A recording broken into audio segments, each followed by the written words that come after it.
Hi guys, तो चलो हम लोग ये वाला क्वेश्चन सॉल्व करना शुरू करते हैं। तो सबसे पहले तो इसको सॉल्व करने से पहले मैं एक छोटा सा कॉन्सेप्ट आपको बताता हूँ। कॉन्सेप्ट क्या है? तो कॉन्सेप्ट ये है कि कोई भी ट्राइंगल है, तो मैंने बना लिया ट्राइंगल ABC और इसके मिड पॉइंट है DEF। तो ये इस बात से कंफ्यूज मत होना कि डी को कहाँ पर लिखेंगे, ई को कहाँ पर लिखेंगे। डी कौन सा होगा, BC का मिड पॉइंट होगा या AB का होगा, कहीं पर भी लिख लो, इस वाले क्वेश्चन में फ़र्क नहीं पड़ेगा। क्योंकि फ़र्क पड़ता तो वो दे देता हमें कि डी जो है वो BC का मिड पॉइंट मानना है आपको। तो बेसिक कॉन्सेप्ट इसका ये है कि ये है इसके मिड पॉइंट्स, ठीक है।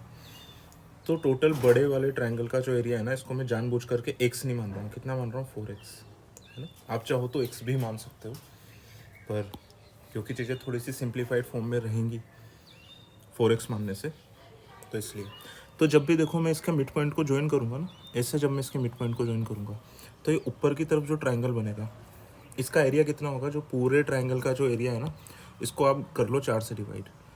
तो 4x डिवाइडेड बाय 4, तो कितना हो जाएगा? x।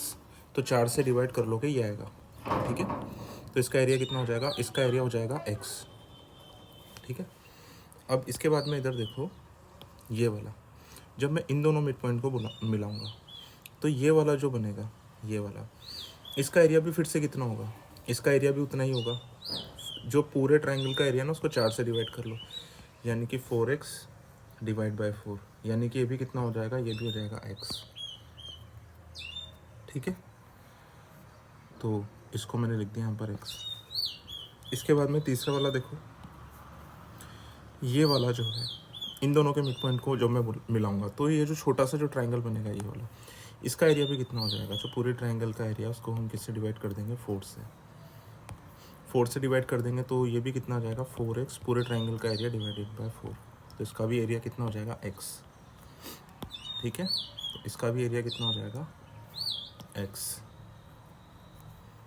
इसको दूसरे कलर से लिख देता हूँ मैं।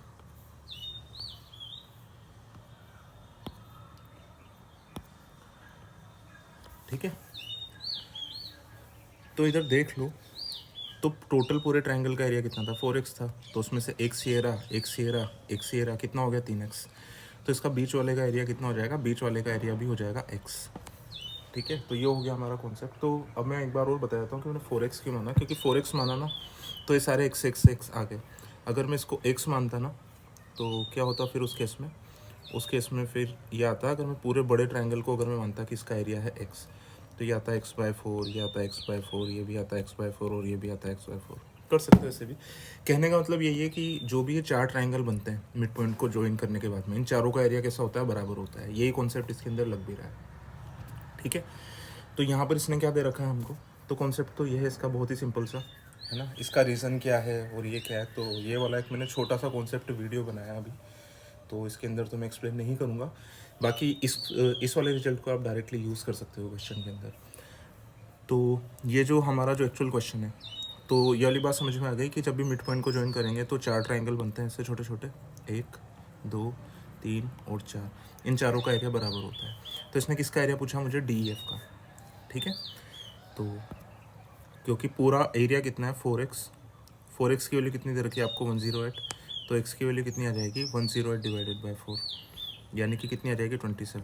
और DF का जो एरिया है वो कितना है? वो x ही है, यानी कि जो बीच वाला जो ट्राइंगल है उसका एरिया कितना हो जाएगा? 27। तो area of triangle DEF will be equal to 27, ठीक है।